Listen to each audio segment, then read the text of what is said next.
देवघरात उतरंडीची प्राणप्रतिष्ठा कशी करायची? तसेच देवघरात एकच उतरंड ठेवावी का?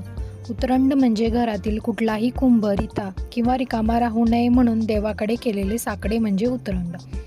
तो जलकुंभ असेल किंवा धान्यकुंभ. तसेच सौभाग्य, आरोग्य यासाठी सुद्धा देवाकडे साकडे घालायचे असते.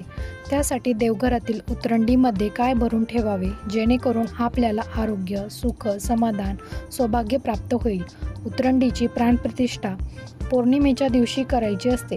तसेच या उतरंडीतील धान्य देखील पौर्णिमेच्या दिवशी किंवा शुक्रवारी बदलायचे असते. हे धान्य महिन्यात बदलावे. उतरंडी ही 5 किंवा 7 राशींची असते. जेवढे राशींचे उतरंड आहे तेवढे धान्य त्यामध्ये भरून ठेवावे. एकाच प्रकारचे किंवा वेगवेगळे धान्य यामध्ये भरून ठेवू शकता.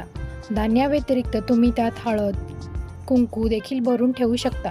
या ठिकाणी मी एकात तांदूळ, डाळ, गहू, धणे, साखर भरून ठेवली आहे. धणे हे धनाचे स्वरूप आहेत. माता लक्ष्मी व कुबेर यांना अतिशय प्रिय आहेत. त्यामुळे एका कुंभात धणे नक्की भरून ठेवा. सर्व कुंभ स्वच्छ करून त्यामध्ये हे धान्य भरून ठेवा.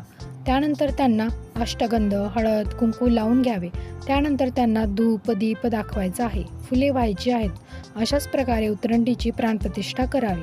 नंतर महिन्यातून एकदा केवळ धान्य बदलावे व ते आपल्या वापरातील धान्यात मिक्स करून ते वापरावे. माहिती आवडली तर लाईक, शेअर आणि चॅनलला सबस्क्राईब करा. श्री स्वामी समर्थ.